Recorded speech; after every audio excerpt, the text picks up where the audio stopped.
I view NATO as potentially good, but you gotta get some good thinking in NATO. It's very unfair what's been happening. Until I came along, we were paying close to 100% of NATO.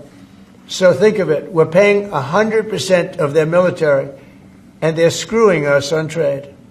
And when Zelensky inevitably comes back to the White House, what do you expect from him? And do you think you'll see him in a necktie? Well, I think what's going to happen is Ukraine wants to make a deal because I don't think they have a choice.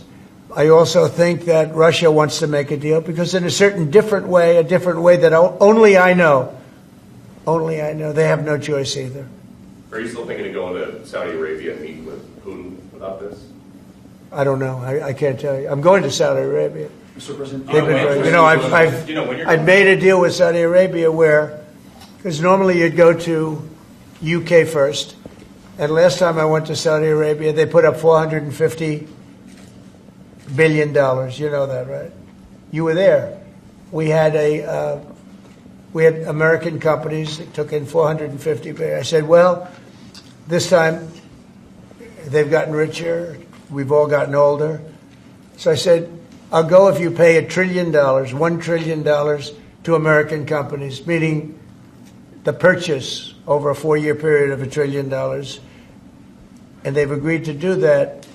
So I'm going to be going there, and I have a great relationship with them, and they've been very nice. But they're going to be spending a lot of money to American companies for buying military equipment and a lot of other things. So are you going to make that policy, U.S. policy, that the U.S. wouldn't defend NATO countries that don't pay? Well, I think it's common sense, right? If they don't pay, I'm not going to defend them. No, I'm not going to defend them. I got into a lot of heat when I said that. He said, oh, he's violating NATO. And, you know, the biggest problem I have with NATO, I really, I know the guys very well. They're friends of mine. But if the United States was in trouble and we called them, we said, we got a problem, France, we got a problem, a couple of others I won't mention. Do you think they're going to come and protect us? They're supposed to. I'm not so sure. So with Japan we have a deal, which is a very interesting one. And I love Japan. We have a great relationship with Japan. But we have an interesting deal with Japan that we have to protect them, but they don't have to protect us. Do you know that? That's the way the deal reads. We have to protect Japan. And by the way, they make a fortune with us economically. There's another case. But we have to protect Japan. But under no circumstances do they have to protect us. I actually asked, who makes these deals? Yeah, Peter?